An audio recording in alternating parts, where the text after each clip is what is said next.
I the asshole for setting a glitter trap to catch my mother-in-law trying to snoop? For some weird reason, my mother-in-law really wants to go into our bedroom whenever she comes over. On one occasion, I followed her as she went upstairs. I was going to get something for my child as the bedrooms are upstairs, and she walked past the bathroom on the main floor and up the stairs behind it.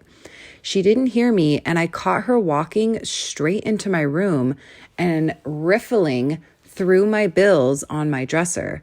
She denied snooping, even though I had just watched her do it, and said she was just going to use the bathroom because she couldn't find the other ones. She walked right past the one on the main floor and another one in the upstairs hallway to go into our bedroom. Since that happened, I installed an exterior doorknob that requires a key on our bedroom door and one on the door to our office/spare bedroom. However, she's always quote unquote forgetting where the bathroom is and trying the bedroom and office door. This really pisses me off. My husband says that I just get annoyed at this because everything she does drives me crazy. And since we've put locks on the rooms we don't want her in, there isn't really a problem anymore. Well, over the holidays, we had my in-laws over for dinner, and before they came, I was searching for the bedroom keys. We hadn't used them in a while since we only lock the doors when mother-in-law comes over.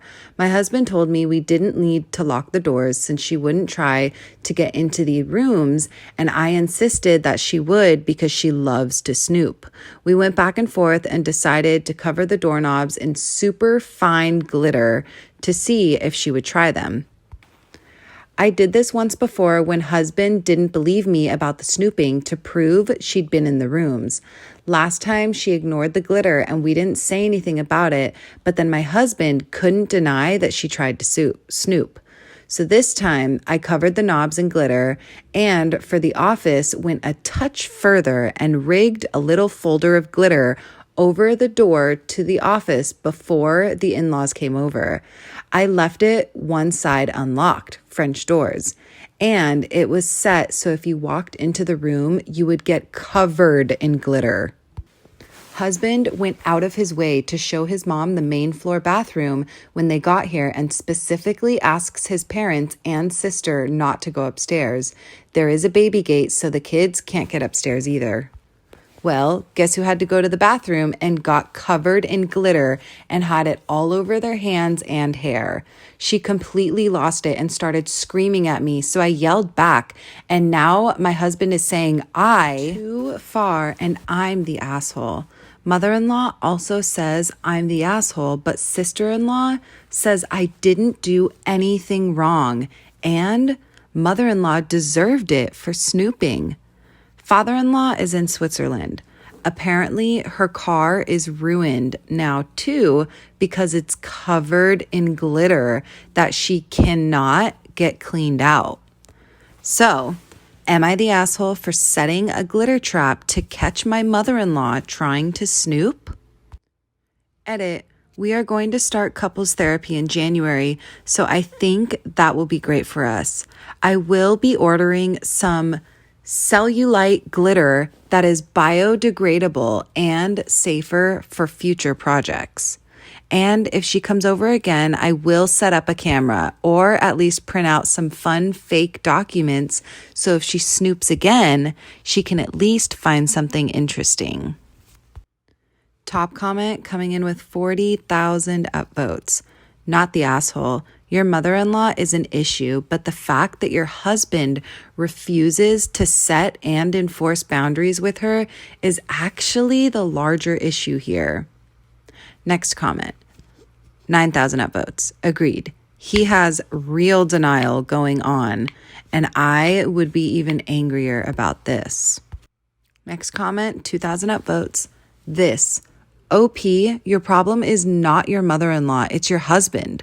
I've been where you are, and it's hard to see when the person you love isn't actively causing the issues, but his inaction and inability to enforce boundaries with his family is the only reason you have the problems with your mother-in-law.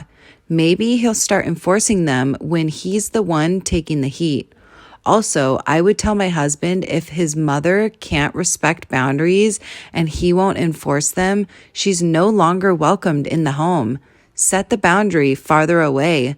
Good luck. I hope he comes around. And my vote, I don't think she's the asshole. I think that is hilarious that she set a glitter trap for her mother-in-law. I would love to do something like that if I ever get a mother-in-law, but only if they deserve it. I do not think that she's the asshole. I fully support the glitter trap game. What do you guys think?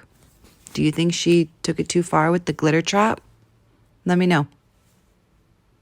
Am I the asshole for giving my sister $13,000 to pay for her IVF cycle without consulting my husband?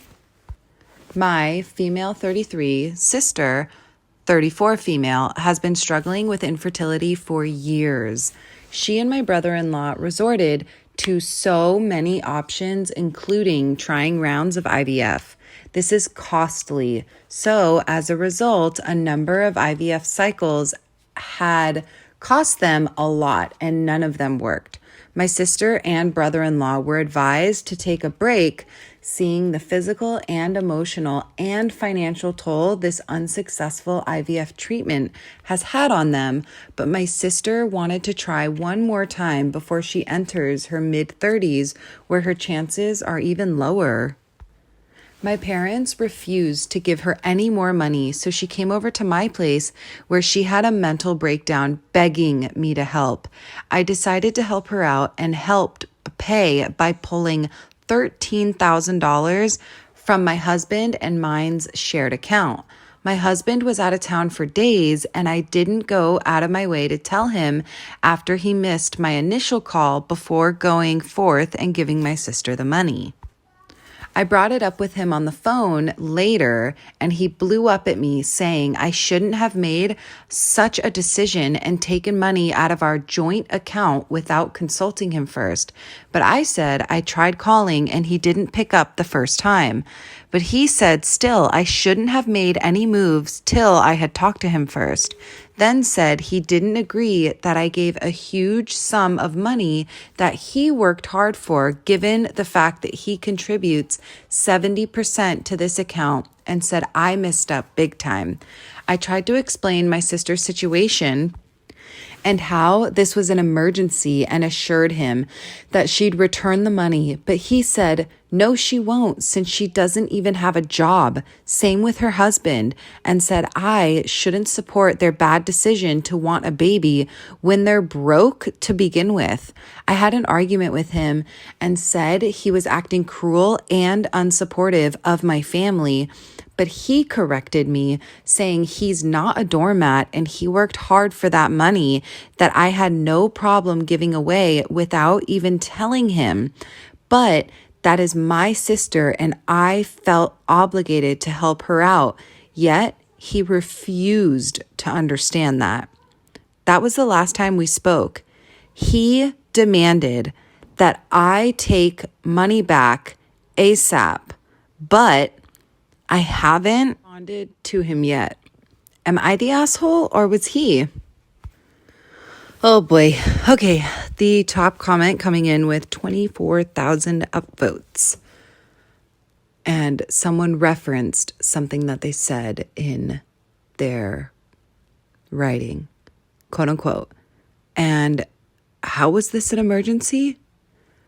A broken bone is an emergency. Trapped in a foreign country and needs to get home immediately is an emergency. Needs to escape an abusive situation is an emergency. Being in the ICU is an emergency. IVF is never an emergency. It is a luxury for the financially privileged. You took $13,000, a little over $9,000 being his, without even consulting him first.